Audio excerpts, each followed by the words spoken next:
मई के पहले हफ्ते में इस पर मोहर भी लग सकती है। शिक्षा विभाग ने शिक्षक बहाली को लेकर कैबिनेट में प्रस्ताव भेजा है। शिक्षा विभाग ने वैकेंसी का प्रस्ताव यहां पर भेजा है। रिक्तियों का फाइनल प्रस्ताव शिक्षा विभाग की ओर से भेजा गया है। पद सृजित कर शिक्षक बहाली का ये प्रस्ताव है और मई के पहले हफ्ते इस पर मोहर लग सकती है। शिक्षक बहाली के प्रस्ताव पर मई के पहले हफ्ते मोहर लग सकती है। अगली कैबिनेट की बैठक में इस पर फैसला लिया जाएगा, मोहर लगाया जाएगा। 1,78,026 पदों पर बहाली निकाली गई है और कैबिनेट की मोहर लगते ही बीपीएससी को इसका पूरा ब्यौरा भेजा जाएगा। 10 मई तक ही बीपीएससी सिलेबस जारी कर देगा। सिलेबस से परीक्षा पैटर्न की यहां पर जानकारी मिलेगी। तो बड़ी जानकारी शिक्षक बहाली को लेकर शिक्षा विभाग ने कैबिनेट को प्रस्ताव भेजा है। शिक्षा विभाग ने वैकेंसी को लेकर यह प्रस्ताव भेजा है। रिक्तियों का फाइनल प्रस्ताव शिक्षा विभाग की ओर से भेजा गया है, जिसमें पद सृजित कर शिक्षक बहाली का प्रस्ताव रखा गया है। मई के पहले हफ्ते में यह बड़ी जानकारी है कि मई के पहले हफ्ते इस पर मोहर लग सकती है, यानी कि अगली कैबिनेट की बैठक जब भी होगी, मई के पहले हफ्ते की बात कही जा रही है, उस वक्त मोहर लग सकती है। 1,78,026 पदों पर बहाली निकाली गई है और कैबिनेट की मोहर लगते ही बीपीएससी को इसका पूरा ब्यौरा भेजा जाएगा। 10 मई तक ही बीपीएससी सिलेबस जारी कर देगा और सिलेबस से परीक्षा पैटर्न की जानकारी मिलेगी।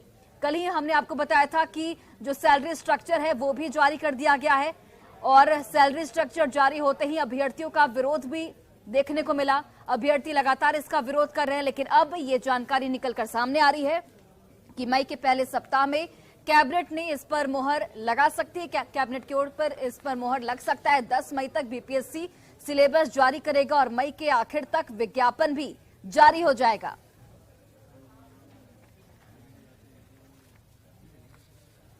तो बड़ी जानकारी आप तक पहुंचाने शिक्षक बहाली पर यह बड़ी खबर। शिक्षा विभाग ने कैबिनेट को प्रस्ताव भेजा है। शिक्षा विभाग ने वैकेंसी को लेकर यह प्रस्ताव भेजा है।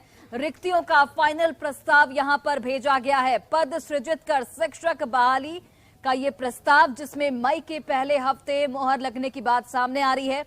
शिक्षक बहाली के प्रस्ताव में मई के पहले हफ्ते पर मोहर लग सकती है। अगले कैबिनेट की बैठक जब भी होगी उस वक्त मोहर लगने की संभावना है।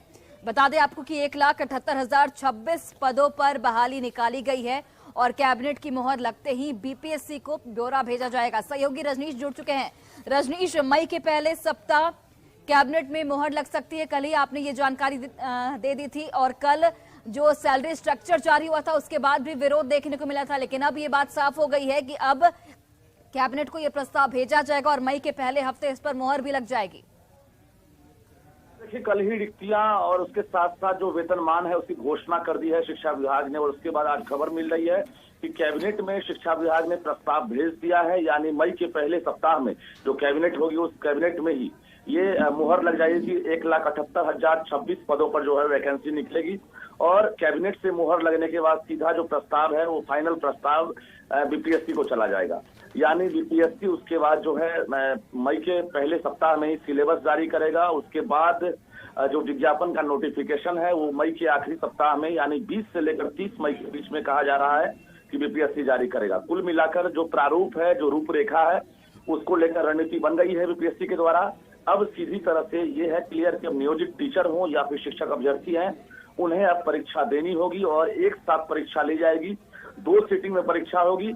नो नेगेटिव मार्किंग का प्रावधान होगा। ऑब्जेक्टिव प्रश्न पूछे जाएंगे और उसके साथ साथ जो प्रारंभिक स्कूल के जो स्टूडेंट होंगे उनके लिए, जो गुरुजी बहाल होंगे उनके लिए जनरल स्टडीज से सवाल पूछे जाएंगे। साथ ही जो माध्यमिक और उच्च माध्यमिक वाले होंगे उनके लिए जनरल स्टडीज के साथ साथ जो सब्जेक्ट वाइज प्रश्न है वो पूछे जाएंगे।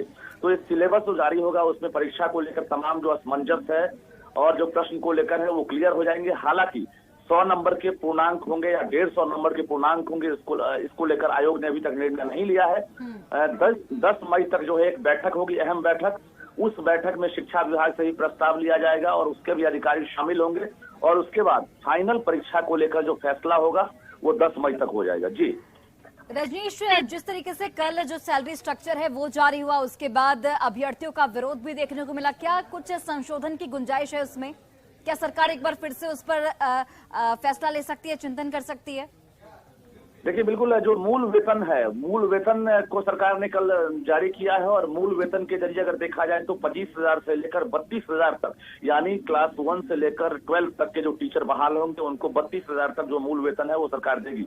उसमें कितने खर्च होंगे वो भी सरकार ने ब्यौरा जारी किया है, लेकिन उसके बाद टीए डीए है, उसके साथ साथ बाकी जो अलाउंस है उसकी भी सुविधा है। तो कुल मिलाकर ये कहें कि विरोध लगातार जारी है, क्योंकि जो बीपीएससी के माध्यम से जो परीक्षा ली जाती है उसमें अभ्यर्थियों का आरोप है कि इतनी कम सैलरी पर कैसे बहाल होंगे हम लोग, और इससे बेहतर है कि नियोजित टीचर होते हुए हम लोग इतना पैसा उठा रहे हैं।